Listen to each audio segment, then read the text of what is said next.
আমাদের এই উদারতা হয়তো ওদের একদিন সত্যিকারের বদলে দেবে।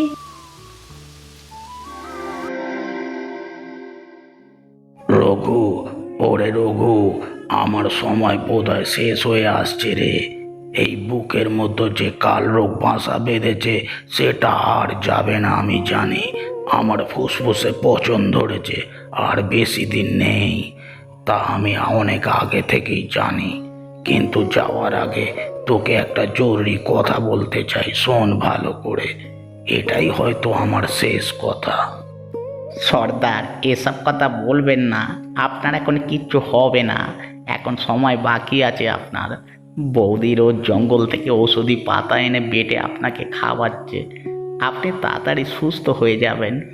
বন্যা বৃষ্টি একটু কমলেই আমরা আপনাকে রাতের অন্ধকারে লুকিয়ে শহরে নিয়ে গিয়ে বড় ডাক্তার দেখাবো। আপনি সুস্থ হয়ে যাবেন সর্দার। না রে রঘু, থাক আর মিথ্যে সান্ত্বনা দিস না। ডাক্তার আর কি করবে? প্রকৃতির নিয়মকে কি আর আটকানো যায়? তবে মরতে আমার বিন্দুমাত্র ভয় নেই রে। মরণ তো একদিন আসতোই। ভয় শুধু একটাই, এই পাপিষ্ঠ জীবনটা নিয়ে চলে যাচ্ছি। মরার আগে কাউকে কিছু দিয়ে যেতে পারলাম না। সারা জীবন শুধু মানুষের চোখের জল আর অভিশাপই কুড়িয়ে এলাম রে। আপনি এমন কেন বলছেন সর্দার? আপনি আমাদের মতো কত অসহায় ছেলেকে নিজের কাছে আশ্রয় দিয়েছেন, তারপরও কি দিয়ে যেতে চান আপনি? শোন রঘু, ওই কাঠুরিয়ার বউটা রিনা ও আমাদের জন্য যা করেছে তা এই 40 বছর ডাকাতির জীবনে আমার আপনজনরা কোনোদিন করেনি রে। আমি 40 বছর ডাকাতি করছি, অনেক ধন সম্পদ লুট করেছি, কিন্তু কোনো মানুষের কাছে এমন নিঃস্বার্থ ভালোবাসা আর সম্মান পাইনি রে। আমাদের যে ভালোবাসা দিয়েছে তার কোনো মূল্য হয় না। ও আমাদের চোখ খুলে দিয়েছে রে। সর্দার, বৌদি সত্যি খুব ভালো মানুষ। ও আমাদের ডাকাত নয়, মানুষ বলে মনে করেছে। হ্যাঁ রে, সেই জন্যই কিছু ভেবেছি। একটা জিনিস আছে আমার কাছে। কি জিনিস সর্দার?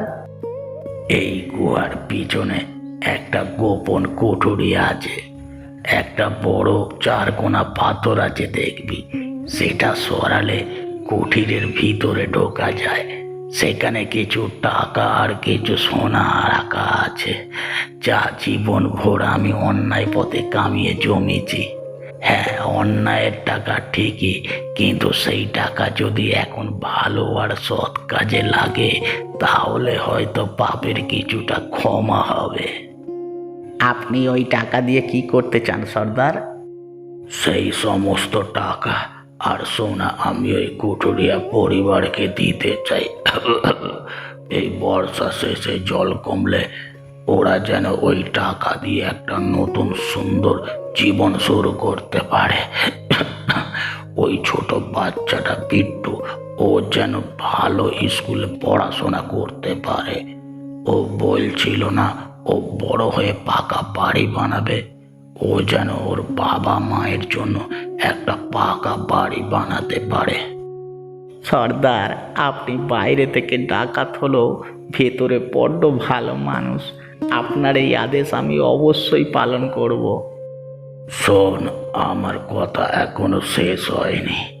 কথা শেষ করতে দে। আর তোকেও বলছি, আর আমাদের বাকি ছেলেদেরও বলিস, এবার তোরা এই অন্ধকার ডাকাতির পথ ছেড়ে দে।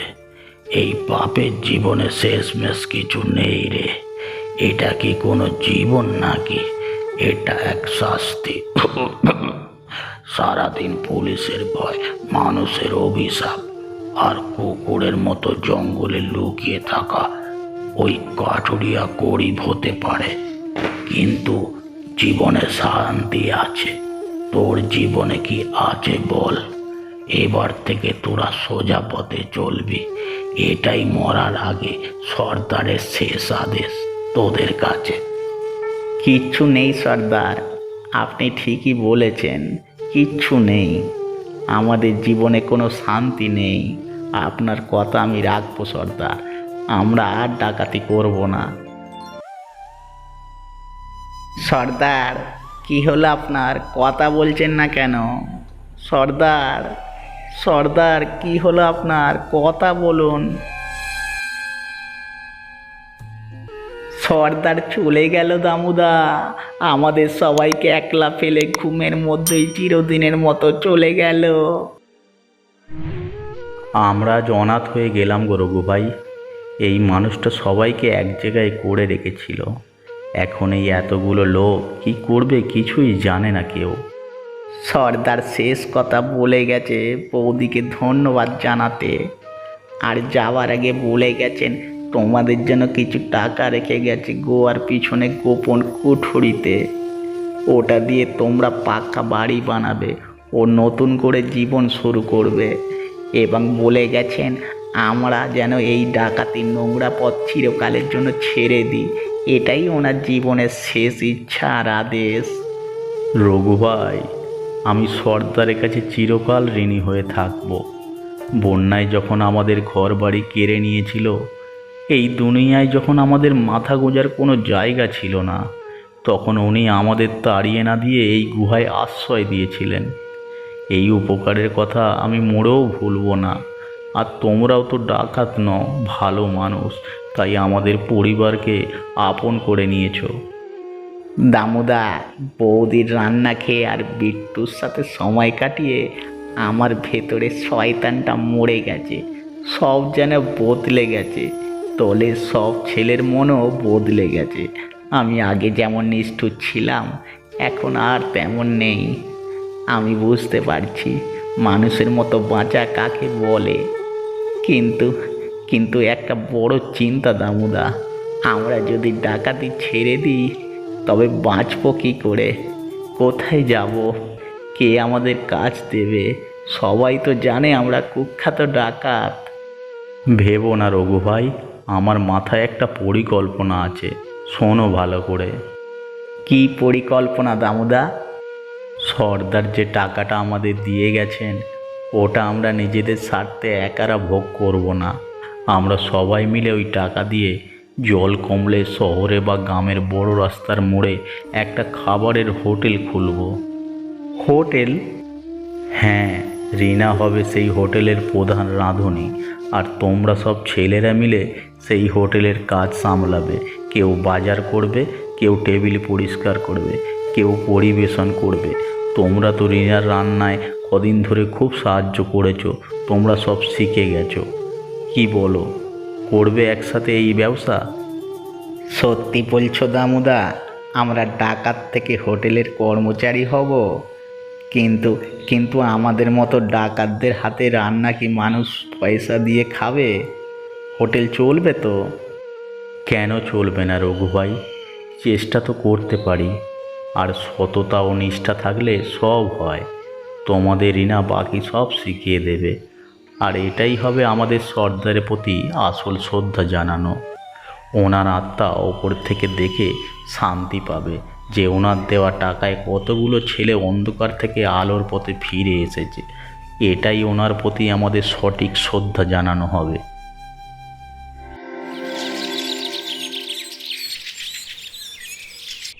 রঘু ভাই, ওই দেখো কত সুন্দর রোদ্দুর উঠেছে। কতদিন পরে এরকম মেঘমুক্ত পরিষ্কার আকাশ দেখছি। মনে হচ্ছে জল এবার দ্রুত নামতে শুরু করেছে। দূরে মাঠ দেখা যাচ্ছে। আরও কিছুদিন পরে শুকিয়ে যাবে সব কিছু। সব ঠিক হয়ে গেলে তখন আমরা নতুন করে শুরু করব। আমার স্বামী তোমাদের হোটেলের কথা বলেছে। তোমার দলের বাকি ছেলেরা কি বলছে? ওদের সাথে কথা বলেছো? বৌদি, তোমাকে কি বলবো, আমাদের দলের প্রতিটা ছেলে এক কথায় রাজি হয়ে গেছে। একজনও না বলেনি। উল্টে ওরা খুব খুশি। এই যে কদিন ধরে তুমি নিজের হাতে রান্না করে ওদের খাওয়াচ্ছ না, ওরা তোমাকে আর কাঠুরিয়ার বউ ভাবে না।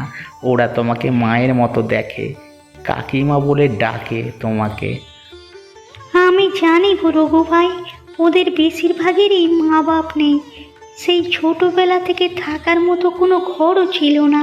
পেটের জ্বালায় আর পরিস্থিতির চাপে তোমরা ভুল পথে পা বাড়িয়েছিলে। হ্যাঁ বৌদি, একদম সত্যি কথা। আমরা ছোটবেলা থেকে শুধু মানুষের লাথি ঝাঁটা খেয়েছি, মার খেয়েছি, শেষে পেটের দায়ে সর্দারের দলে এসে ডাকাত হয়েছি। ডাকাতি আর মারামারি ছাড়া আমরা কিছুই জানতাম না।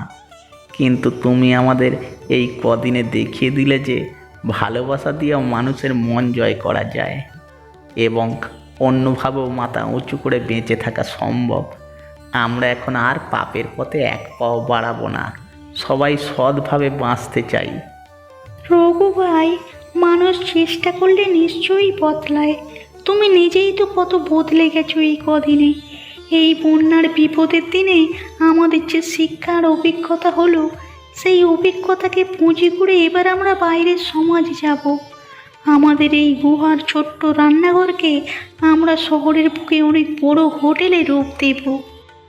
আর এই দুর্যোগের দিনগুলো আমাদেরও অলস বসে থাকতে দেয়নি বৌদি, আমাদেরও শিখিয়ে দিয়ে গেল কি করে রান্নার কাজে সাহায্য করতে হয়, কি করে তরকারি কাটতে হয়।